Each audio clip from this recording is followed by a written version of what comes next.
Dear students, आज हम समझेंगे कि अगर ट्रायंगल की साइड्स की रेशियो मालूम हो तो साइड्स की मेजरमेंट कैसे की जाती है। इसी तरह क्वाड्रिलेटरल की साइड्स की रेशियो मालूम हो तो उन साइड्स की मेजरमेंट कैसे मालूम की जा सकती है। आज हम इस पर बात करते हैं। तो स्टार्ट करते हैं एक एग्जांपल से।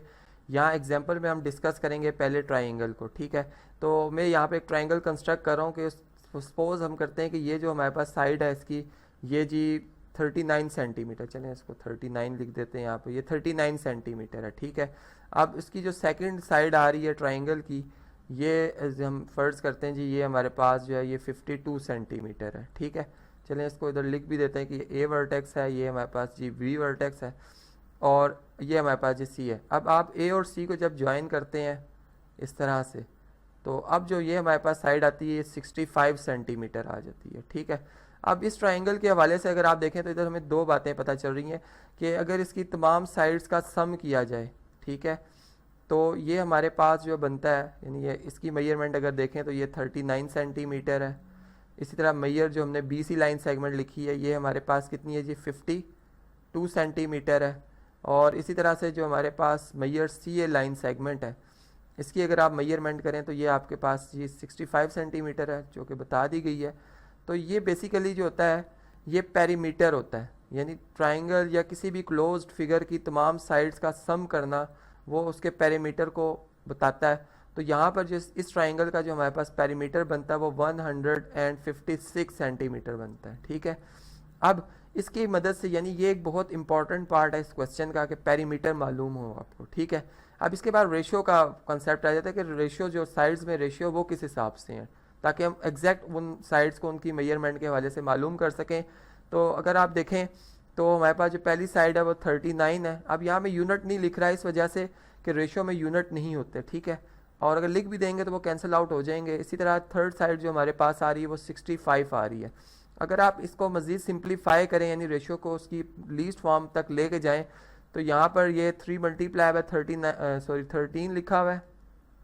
इसी तरह से 52 जो है वो 4 मल्टीप्लाई बाय 13, और 65 जो है ये 5 मल्टीप्लाई बाय 13 है। अब हमने इसमें ये देखा कि 13 जो है वो तीनों टर्म्स में कॉमन है। इसका मतलब है कि अगर इस रेशियो को 13 से डिवाइड कर दिया जाए तो ये रेशियो जो बनती है ये बनती है 3, 4 और 5 की। तो आपका जो क्वेश्चन है, यानी इसी को अगर मैं क्वेश्चन की शेप में तब्दील करूं तो वो रेशियो आपको बताई जाएगी कि एक ट्राइंगल जो आप मालूम करने जा रहे हैं उसकी साइड्स की रेशियो है 3, 4, 5 की, ठीक है। और साथ ही बताया जाएगा कि उस ट्राइंगल का पेरीमीटर क्या है। अब चूंकि ऊपर मैंने आपको ऑलरेडी बता दिया है, मैं इसी के हवाले से बात कर रहा हूँ, तो यहाँ पे ये 156 सेंटीमीटर है, ठीक है, और रेशियो भी मैंने इसी ट्राइंगल के हवाले से ली है। अब हम इसको सॉल्व कैसे करेंगे, देखें इसमें ऊपर मैंने जैसे बताया कि 39 जो है, 39 जो था वो चूंकि रेशियो में कॉमन था, तो असल में यही वो मल्टीपल नंबर है जो कि अगर इन रेशियो से मल्टीप्लाई हो जाता है एग्जैक्ट वो साइड की मेजरमेंट आ जाती। तो हम क्या करें, हमें चूंकि ये मालूम नहीं होगा तो हम इसको x एज्यूम करेंगे, सपोज करेंगे, और यहाँ पर हर जो नंबर है रेशियो का उसको x का मल्टीपल बनाएंगे, चूँकि वो x जारी बात है रेशियो में मल्टीप्लाई हो रहा है जैसे 13, और इनका सम चूँकि पैरामीटर बता दिया जाएगा इसके इक्वल लिखेंगे, ठीक है। और इस तरह से फिर हमें अगर देखें यहाँ से तो x की वैल्यू ईजिली हम फाइंड आउट कर सकते हैं, जो कि यहाँ से अगर देखें तो वो 13 ही बनती है, यानी 12x इक्वल टू 156 सेंटीमीटर। और सॉल्व करने से x की वैल्यू हमारे पास आ जाती है जी 13 सेंटीमीटर, जिसको दोबारा एज्यूम वैल्यूज़ में सपोज जो की थी हमने साइड्स उसमें अगर लिखें तो हमारे पास एग्जैक्ट वही आंसर आ जाता है, ठीक है। यहाँ पर जिस तरह यहाँ पर लिखेंगे तो ये 52 सेंटीमीटर और ये 65 सेंटीमीटर हो जाएगा। अब यही कॉन्सेप्ट लेके चलते हैं जी हम क्वाड्रिलेटरल में, सेकंड केस में, चूँकि हमने क्वाड्रिलेटरल को भी डिस्कस करना है।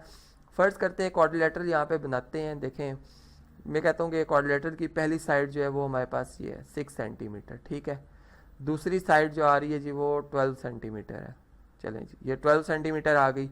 उसके बाद जो थर्ड साइड आ रही है ये हमारे पास है जी 18 सेंटीमीटर, ठीक है।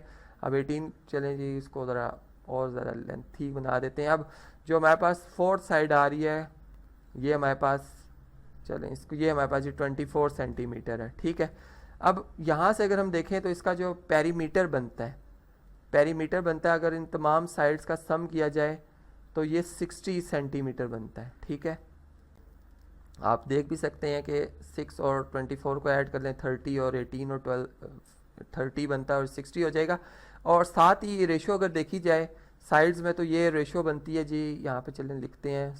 पहली साइड है 6, दूसरी है हमारे पास 12, थर्ड है हमारे पास 18 और फोर्थ पे हमारे पास है 24। तो ये हमारे पास जो रेशो, चूँकि तमाम जो टर्म्स हैं वो 6 का मल्टीपल है, तो ये 1:2:3:4 बनती है।